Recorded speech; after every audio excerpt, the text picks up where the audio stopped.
get familiar. So if you don't know by now, then you should probably get familiar. Hello everyone, and welcome to another episode of Re-Rack. I am Nathan. This is Cory. Today we're going to discuss a couple TV shows because it's been a little bit. We're going to discuss some collegiate happenings, and we're going to have a talk about Belmo and what majors mean to him. So for starters, go to the first TV show that's occurred since we last were on, Jonesboro. Mm-hmm. Kyle Troup got himself a W, which shouts out to the yeah. Well, okay, you can't necessarily say it was easy, but he handled it pretty easily. Good Lord. The fact that Kris Prather shot 265 to lose. Yeah. Or 268? Yeah, 268 to lose. Good Lord.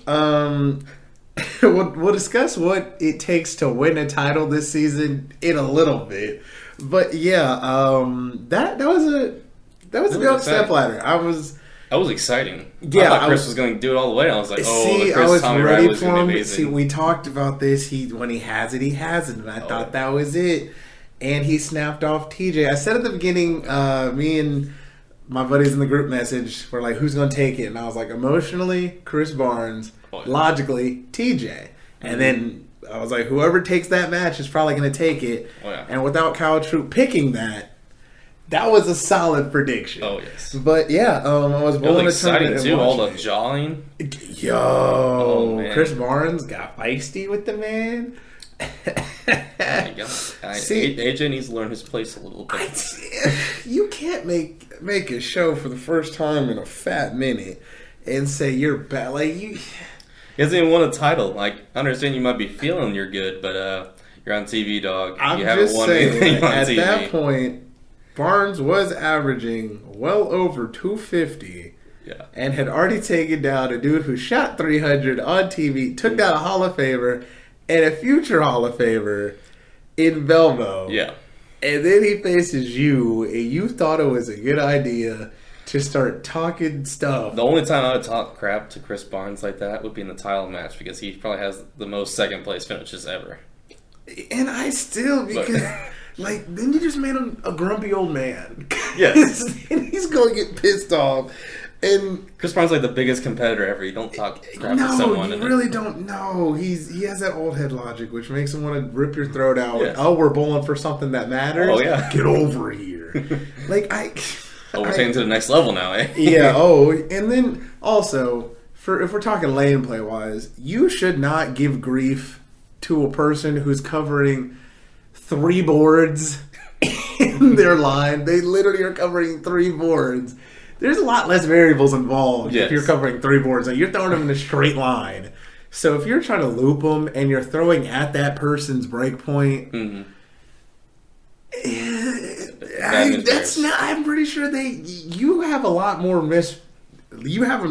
of a margin of error than they do. And if he's already carved out his line, he's hanging out, you're in his hands. So no. I'm not the type to jaw to people anyway while I'm bowling a match. So I'm probably not the one to talk to about this. But I made a really close friend, like TJ Chris Barnes relationship jawing. Yeah, but I'm not going to go at some other. Yeah, that's playful. Like I got you. Well, give me my hits type of stuff. That's different. I'm not about creating beefs, but I'm not going to sit here and tell you that you're trash or. I'm gonna especially someone who's already paved his way for years, who's already in the Hall of Fame. Yeah, let me tell a Hall of Famer I'm back. Yeah. And then when he said, "Yeah, I never left," you kind of shut him up, and then shoulder checked him too. I thought it was delicious. There's been one other occasion in which I've seen someone throw a shot and give this face like, "I don't know what happened," and it was Ryan Cimadelli. Oh yeah. What happened? Ace, baby. Ace. How did we get here? Clearly something had to have went wrong. Had to have missed. When I watched it, it looked like he missed left and clobbered her. That's what it looked like to me. Flamed it. And I'm like, that's not going to look good. And then when he's like, how'd we get here? Well, if you would like me to, do you want a PowerPoint presentation on how we got here? Have you seen your left arm compared to your right arm? That sums up a little bit. I could tell you how we got here. I think with Simonelli's, though, I'll give him this much of a room to say something because he did. I think they went and looked it up. Somebody looked it up, and he did miss by like a board. Yeah. And like given speed, I doubt he put an extra mile an hour on it. But like, okay, like if you're splitting boards like that and one board matters like that, okay, cool, I can understand your frustration. But for AJ to be like, how did we get here? Like, no. What we're not gonna do is ask how we got here because you know how we got here. Yeah. You just got excited. You got in the moment, and then you thought you were something. You weren't quite there yet. You gotta take it easy. You let your emotions get the best of you.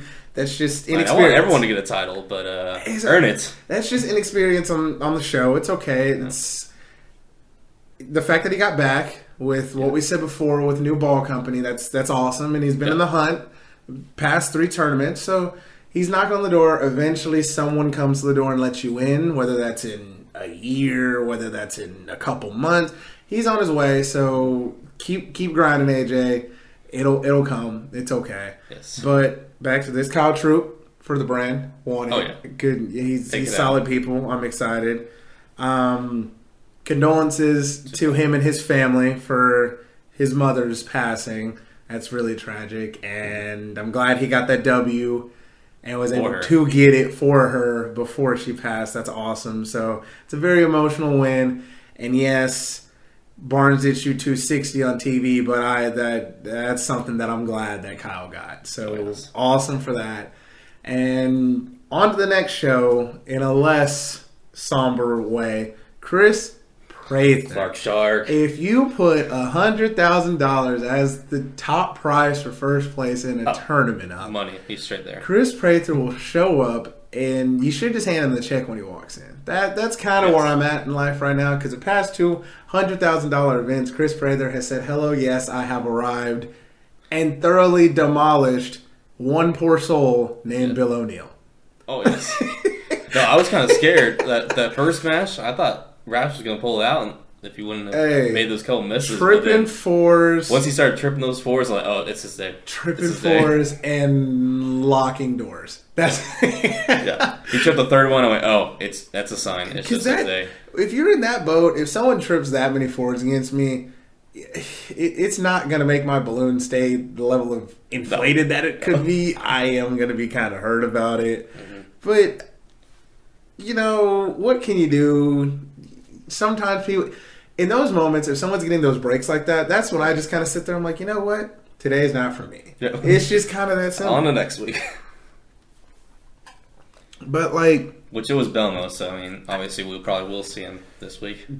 I mean, he's been the 3 seed in the past 2 tournaments, so I wouldn't be surprised if he's in the cut right now. So but yeah, Kris Prather doing it again. Poor Bill O'Neill taking a solid 2nd place. This one was a little bit more disrespectful. Mm-hmm. Lost by solid 75, but yeah. That's okay. Can we please talk about the Fry Festival that was Anthony Simonson? Yes. I'm not sure what is going on. Sitting Hummers at the headband. Why he's not the happiest gerbil. I guess he hasn't encountered the success that he thinks he should be encountering right now. Mm-hmm. So the stress is getting to him and it's being shown. So hopefully he could dial that back in because he's another one that's always there. Mm-hmm. And I feel like when his mental game is on it, he's really hard to beat. So hopefully he could wheel that all in. Sean Rash, I'm still not going to say he deserves to be second. I'm still holding to that. It's just that simple. But yeah, he's global, really good brand. Words are hard. And he's nestling in cozily, figuring out the ball motion, and he's definitely in the hunt. First week, as we said before, was rough for him, but ever since then, he's showing up. Showing up, and kudos to him. Still not the number 2 ranked person to me, and in the rankings thus far. Both are probably right, but he's on the come up, and it's cool. I feel like he's gonna get himself one this year. Mm-hmm. I just don't know when, but I feel like he's gonna get himself one. But Kris Prather taking W's, and also dropping the average for the winners of the show, which at this moment sits at 289. It's insane. So we shall see what happens after the players to see if that average stays that high or if someone decides to wet the bed. But according to Brad Miller in the vlog, this is the House China special right now. Oh, yes. So we'll see what happens, I guess. I think it all just depends on who makes the show. Oh, there's $1 million on the line for the title match again. If you throw a three. If you throw a three. Major. We're in that season. So we shall see how this goes. Is this a prize fund for $100,000 too? Yep. It'd be a shame if Kris Prather weaseled his way into I think as a top 5. Yeah, with match play about to end. Well, with 6 games of match play, he's in 9th. I think he's in 9th. Ooh, that's TV show 9th territory. or 10th. Yeah. So I think he's like 60 back of the cut. Clark Shark. Stay tuned. We shall. Biggest Shark stay fan tuned. right here. As you see with this onesie, he is the biggest Shark fan. So as we said before, we were going to discuss Belmo. And the discussion we're going to have right now, because we pulled some stats about the number 1 bowler in the world. And we're going to discuss his finishes at the TOC and the players since the 11-12 season. The reason we chose the 11-12 season is because before that, the players weren't held nearly as regularly. So that's the benchmark season that we're going to start at. So, for the sake of the TOC already happening, we shall start with the TOC. So his finishes, Jason Belmonte's finishes, since the 2011-2012 TOC are 3rd place, 2nd place, 1st place, 1st place, 4th place, 7th place, 4th place, and 1st place. And then if you want to include this year's, it would then be 3rd place. So we're posing this to talk about Belmo and his dominance in majors, seeing as he has 11 of them. Half of his titles are majors. And we're trying to, a little thing that we talked about is which major does Belmo actually own? I proposed the Masters, to which we'll talk about later whenever we get to Masters season. And then Cory said, you said TOC, was it? Oh, yeah. Yeah, he's a TOC person. Mm-hmm. So, once again, that's 3rd, 2nd, 1st, 4th, 7th, 4th, 1st, and 3rd. He owns it. So... May not have as much victories as the Masters, but...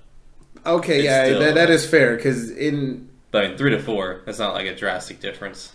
No, you're on the show. Yeah. He's missed the show once. And that was a 7th place finish. You're right. That could have been 45th. That's one game. One more big game. Not even one more big game. Yeah. That's literally like unless you were clean, that's legit like one split. Yeah. That's one, like he could have chopped a 3, 6, 9, 10 or something. Like that's not a lot. It's the difference between him stuff nining, rat tins. Like that's not a lot of difference. That's a fair point. That's a very fair point. Once again, we'll talk about the Masters when we get there because we have the stats. Yeah. Don't worry. We have the stats for you. But we'll talk about the players now, which is kind of equally as impressive. There is one year, just like with the TOC, that the show was not made. And there's also another year where they didn't hold it. But... it's stupid. Besides the 1 year he's made the show every year. It's so dumb because you're really sitting here and we're comparing just majors. We're not even talking about any other tournament because if we brought those into play, you would understand. When I looked at these figures, you understand why everybody knows who Jason Belmonte is just looking at what we have here. It's unreal. But just in these 2 tournaments, majors mind you, players for example, 11-12 season. Since then, 1st, 5th, then you have the gap year where it wasn't held. Then you have a 4th place, a 40th place, which that was his down year. Exactly. That's the year. Isn't it the same year in which that's the year EJ won? Yeah, he got lapped. He only won 2 shows, which only winning 2 shows is typically I don't know, some people 16 didn't win any shows. Oh, that was the gap. 16 missed Completely. Okay. He made like 6 or 7 shows, but he didn't win. Okay, anything. okay. So that's all right. His down year is 40th place, whatever. Misses Player of the Year, but then he gets pissed off, comes back and wins it the next year with his own ball. Yeah, just some height, no big deal. Yeah. Doesn't even need to throw, but he's like, yeah, I'll throw it. Then he takes second, and then whatever happens this year, which, as I said, he's in the cut. He's been leading the majority of the time. Could definitely end up on the show. So we'll see what happens. But this is ridiculous. Like, I have no issue with Belmo. Mm-hmm. I really don't. And, like, he's decent people. But, like, looking at his numbers, they're insane. Oh, my God. Like, and I do, like, people who like to complain that, like, using 2 hands is, like, OP and junk like that. Like, I'm not that's stupid. Because you're throwing around objects down a lane to knock over fence. Like, it doesn't really and matter. And honestly, throwing 2-handed makes life a lot harder because we'll stop this right here. If you think throwing 2-handed gives you an unfair advantage, try to throw 2-handed. Before you say something bad about please do yourself a favor and try to throw 2-handed. Like, if you think your game is solid, 1-handed, put your other hand on the ball and figure out how to let go of the ball throwing 2-handed. I can attest, I could do an approach 2-handed. My tilt's fine, everything's cool, but my ball speed is like -2. So then, you get extra bang on your ball, but then if your ball speed is -2, you're touching gutter to gutter. It doesn't matter. You're not hitting a lot of pins. Oh, yes. I'm throwing plastic balls a lot because they look real good because my ball speed is 10 miles an hour. Oh, yeah. Okay, I'll say 13. I'll say I could probably get a 13.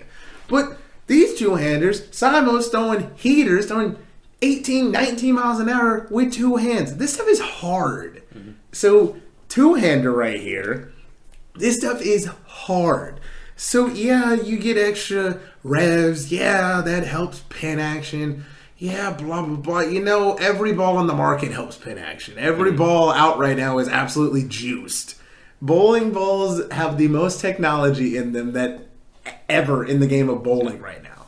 So if you're wanting to get upset about them having an unfair advantage, you have the exact same unfair advantage because I, a high rev player with 1 hand, have been in situations where I blow up the pocket in ramp 10. And then you leave your fair share of 9 things too. Yeah. And just the back row. We've said it before. I really like the back row. The back row is delicious. It's my best friend. But I've seen people who throw the ball 3 miles an hour slower than I do. With half the revs makes me sound like I have a ton. Okay, I have a decent amount. Yeah. But I've seen people with 2/3 of the revs that I do roll 4 pins for fun. Mm-hmm. So, like... Kris Prather. The carry does, like, it's there, but it's not there. And you can't sit there and base all of your anger around the fact that they get more hits than you do. My Hawks are blind too, and I could tip 500 on the rev rate. I'd probably sit above 500 on the rev rate on a decently regular basis. My Hawks are blind. And if it was such an unfair advantage, Simonson, Jesper, and Belmo would win every single tournament. But then Jesper... It'd take turns winning. Thank you. Jesper finds himself in a pit of misery every other year and can't find the show. Simo, given last year, there was 1 show where Simo and Belmo bowled each other for the title. 1 show where a 2-hander faced a 2-hander for the title. Which if they had such an unfair advantage, it should be there every day. And the difference between 1 2-hander beating the other 2-hander was that the better 2-hander 7-10 to lose. Twice. So therefore, where does the carry come in? That was also the Players' Championship last year. Where the second place comes in. Otherwise, you had 3. I was 2 7-10s with bad carry away from another victory. But... So that argument is dead to me because it holds no weight. The logic behind it is so flawed. Just if you can make a shot and you can execute and you hit where you're supposed to hit, if you strike, you strike. If you don't, you don't. I've seen plenty of amazing people not strike when they should have, and I've seen plenty of suspect bowlers strike when they probably shouldn't have. I've had my fair share of hits, but I've also had my fair share of taps. Can we just depends on your day.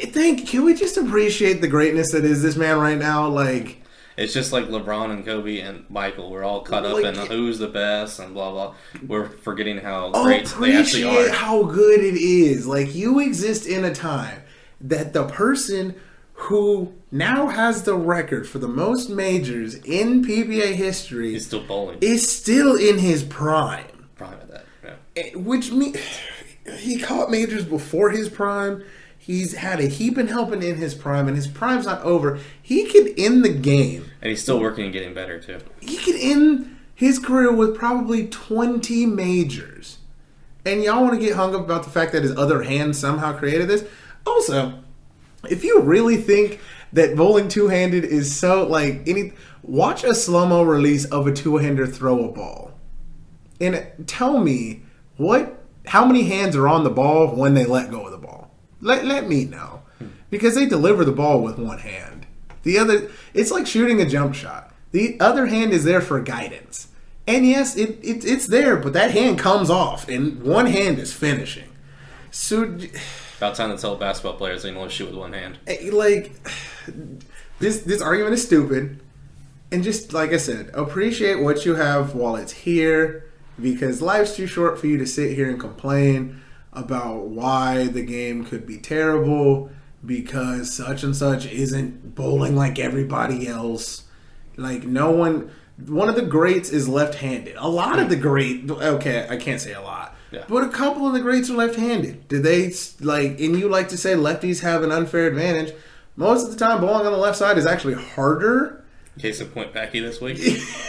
Bowling on the left side is harder because this shouts out to Lucas because we had this conversation this past week. When the righties are moving into the fronts of the lefties, they can't move right because the pattern's difficult. And they can't open their angles like that because there's no help. So it makes it borderline impossible. To do it, you just have to be an excellent shot maker. That's why if you watch the Brad and Kyle vlog, Packy didn't say they're impossible. He just said, in these situations, you have to be the best shot maker out there. Yes. So my goal is to go out there and be the best shot maker out there. Because I'm very opinionated this video, clearly, because these are issues that just fry me. But I am a firm believer in that no one is ever shut out of a lane. You can shut yourself out, but you're not shut out by the lane. Yeah, the lane doesn't shut you out. Your abilities or lack of abilities are what creates the shutout. So yes, the lanes are still scoreable. You just have to grind your soul away to get to the scores. I mean, one lane may be harder than another lane, but it's not going to completely lock you out. Exactly, and especially in a tournament in which you're moving lane to lane, no lane's going to be the exact same. No. So you get it while the getting's good, and then when you get to the other one, you grind. Even for the righties, this stuff is hard. Topography makes an actual difference. Topography makes a difference. Who started there makes a difference. All of it makes a difference. Weather makes a difference. Like, there's so many variables in bowling. So for you to sit there and say that, oh yeah, I'm shut out, I can't do this, this sucks. No, because you got to get... That's just your mental block of you not being able to do anything different. You got to get in the lab and you got to work and you got to grind. And you have to understand that, you know what, on this lane, we're just going to try to get 190 and get out of there by only going minus 10. Yeah, when you move, you could blow a 260 because you could catch a good pair. You could also move and grind out 210. You just have to limit your misses. Yes, it's super hard, but on harder conditions, that's why these men and women are out here. They're the best in the world. That's why the prize funds are so big. They want to be that big if you're just giving a cakewalk. Thank you. When we're bowling sweepers for $500, that's not all of us are going to be out there executing the best we could. I've had days in which I came out with money and I thought I threw them trash. So they're the best in the world for a reason. So they'll be fine. But don't let people throw the ball the way they throw it and just let their scores do the talking. And as I said before, appreciate what is here while it is here. Because one day you're going to look back, and when everybody's chasing Belmo, you're going to be like, wow, like I legit watched him do all this. And also, there's he created an entire generation of bowlers. So that's also another reason why you should appreciate his greatness. Sport. You should appreciate his greatness because there's so many kids in high school bowling, middle school bowling, in college who throw two-handed now. That rejuiced the sport because they thought it was cool and they wanted to do it. Each sport has a revolutionary thing that everybody's like, I want to do that. So they go and make it happen.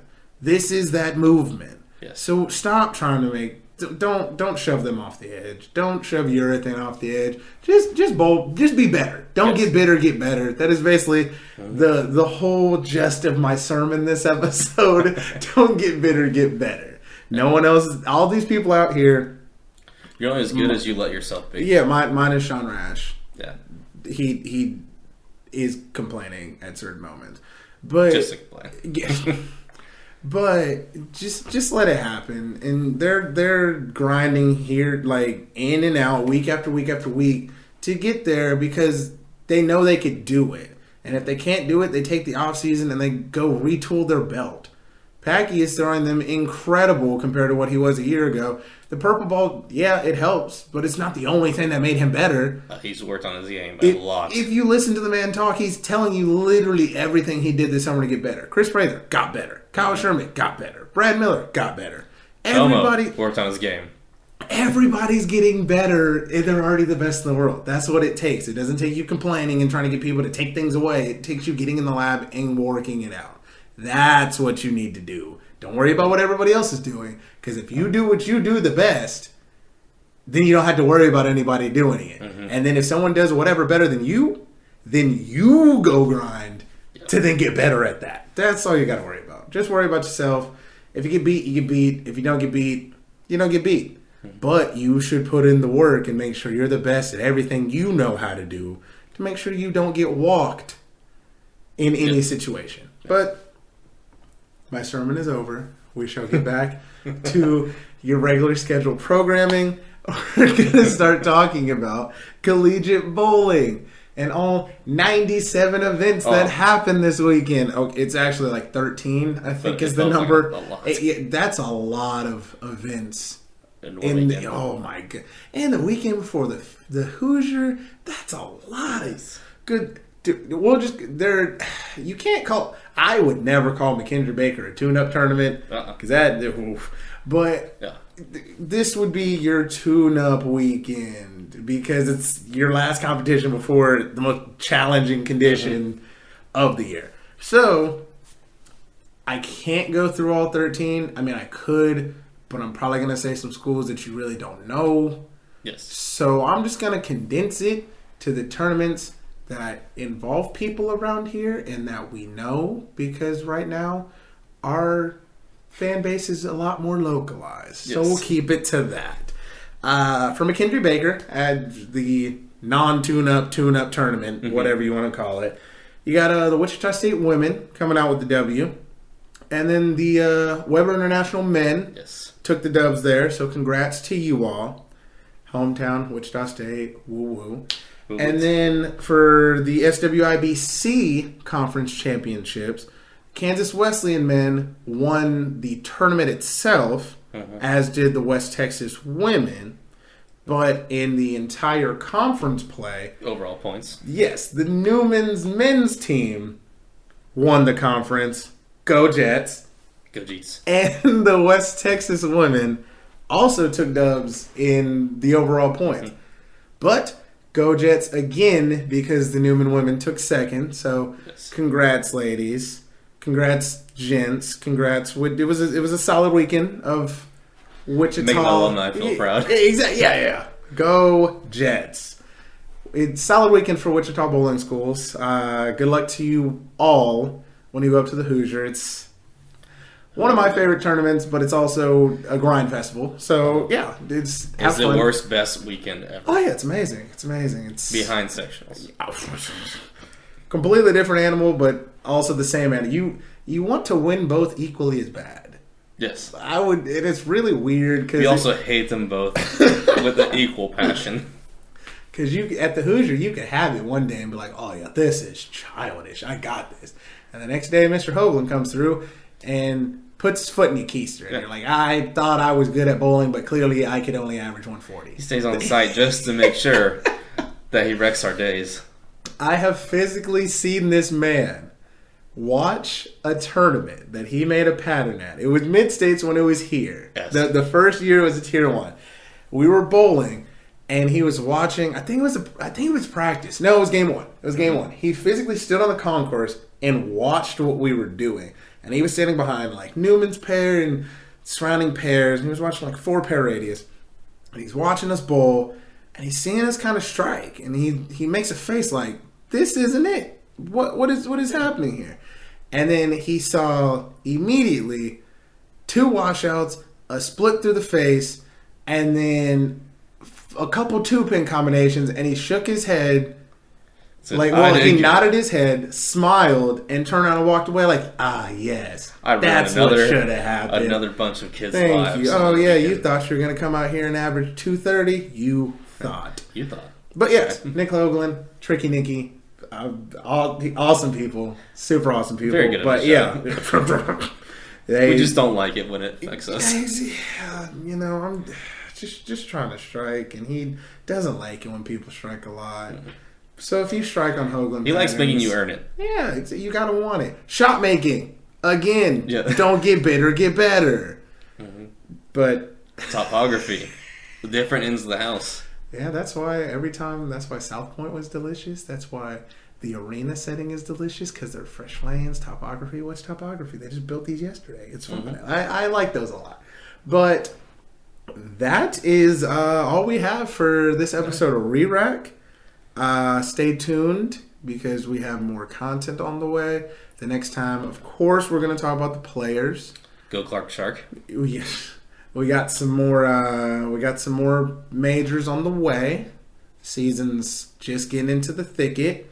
And I'm sure there's going to be something else that I'm going to write a sermon about next episode. So go ahead and stay tuned. Like, subscribe as always. And go Jets. Appreciate Cory Shark Wednesday. # 2 hands matter too. And yeah, that's all for today. So adios, everybody. Until the next time. Bye now.